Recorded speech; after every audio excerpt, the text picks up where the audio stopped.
Hello friends, అందరూ ఎలా ఉన్నారు? ఈ వారం కథలోకి వెళ్ళిపోదామా? ఈ నక్కని చూసారా? చిచి, ఏం ద్రాక్ష పళ్ళో ఇవి! అస్సలు బాగోలేదు. పచ్చిగా పుల్లగా ఎవరికి కావాలి ఈ చెత్త పళ్ళు? నాకైతే అస్సలొద్దు. అరే, ఏమైంది నక్కకి? అంత రుచిగా కనిపించే ద్రాక్ష పళ్ళని చూసి అంత కోపంగా తిడుతోంది. దీని వెనక ఏదో పెద్ద కథే ఉన్నట్టుంది.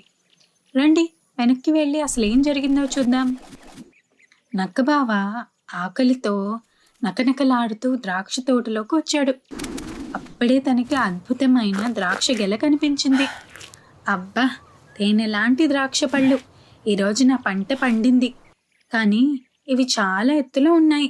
కాస్త పైకి ఎగిరి చూద్దాం. అబ్బా, అందలేదు. ఇంకోసారి ట్రై చేద్దాం. మళ్ళీ దొరకలేదు. మళ్ళీ ట్రై చేద్దాం. మళ్ళీ దొరకలేదు. అబ్బా, అస్సలు అందడం లేదు. ఎంత ప్రయత్నించినా, ఎన్ని జిమ్నాస్టిక్స్ చేసినా దొరకడం లేదు. ఆయాసం నీరసం వచ్చేస్తున్నాయి. బాగా దెబ్బలు తగిలాయి.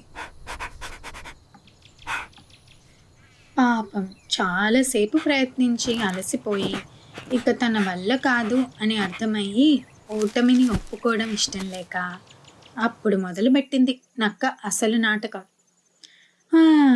ఎలాగూ నాకు అందడం లేదు కదా, ఇవి పుల్లగా ఉండుంటాయిలే. పుల్లని ద్రాక్ష కోసం నేను ఎందుకు కష్టపడాలి?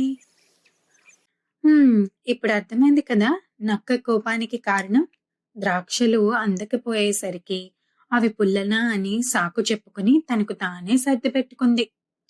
చూసారా, మనకి ఏదైనా దొరకనప్పుడు అది మనకి వద్దని లేదా అది బాగోలేదని సాకులు చెప్పడం ఎంత తప్పు కదా. మీకు ఈ కథ నచ్చిందా? నక్క మీద జాలి వేసిందా? నవ్వొచ్చిందా? కమెంట్ చేయండి, లైక్ చేయండి, షేర్ చేయండి, మా ఛానల్ని సబ్స్క్రైబ్ చేయండి. Thank you.